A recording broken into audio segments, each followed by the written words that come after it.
PM મોદીએ એક post કરી અને કોંગ્રેસ પર નિશાન સાધ્યું। આ પોસ્ટમાં તેમણે ઉલ્લેખ કર્યો કચ્છા થીવુ દ્વીપનો, જેમાં તેમણે કચ્છા થીવુ દ્વીપ ઇન્દિરા ગાંધી સરકારે શ્રીલંકાને આપી દેવા સામે સવાલ ઉઠાવ્યા।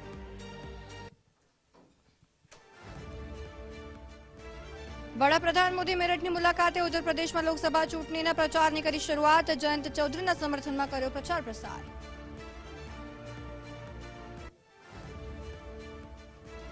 ભાજપના વરિષ્ઠ નેતા અને ભૂતપૂર્વ નાયબ વડાપ્રધાન લાલકૃષ્ણ અડવાણીને ભારત રત્નથી સન્માનિત કરવામાં આવ્યા હતા।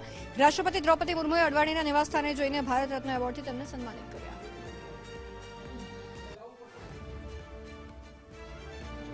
અરવિંદ કેજરીવાલ અને હેમંત સોરેનની ધરપકડના વિરોધમાં ભાજપના વિરોધી પક્ષો એકજૂટ થયા છે। દિલ્હીના રામલીલા મેદાનમાં ઇન્ડી ગઠબંધન સહિત ભાજપની વિરોધી પાર્ટીઓના મોટા નેતાઓ એક મંચ પર ભેગા થયા।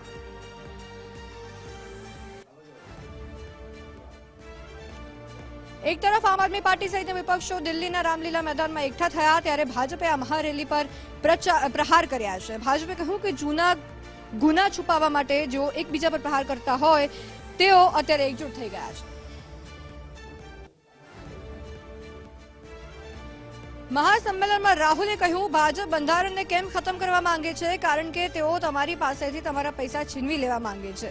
જો તમે લોકો તમારી તાકાતથી મતદાન નહીં કરો તો તેમની મેચ ફિક્સિંગ સફળ થશે અને દેશનું બંધારણ ખતમ થઈ જશે।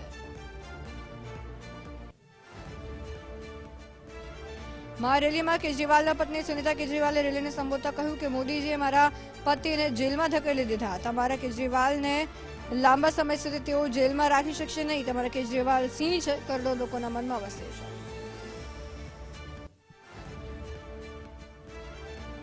મહારેલીમાં શરદ પવારે કહ્યું આ સરકારે દિલ્હીના સીએમ, ઝારખંડના સીએમની ધરપકડ કરી છે અને અલગ અલગ રાજ્યોના અન્ય ઘણા નેતાઓને પણ જેલમાં ધકેલી દીધા છે। આ કાર્યવાહી લોકશાહી અને બંધારણ પર હુમલો છે, તેથી લોકશાહી બચાવવાની જવાબદારી આપણી છે।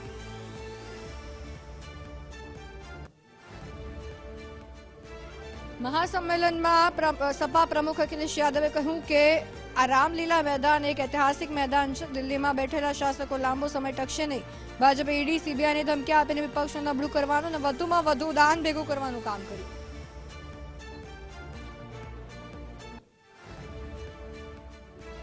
વડાપ્રધાન મોદી આગામી 4 એપ્રિલે બિહારના પ્રવાસે રહેશે।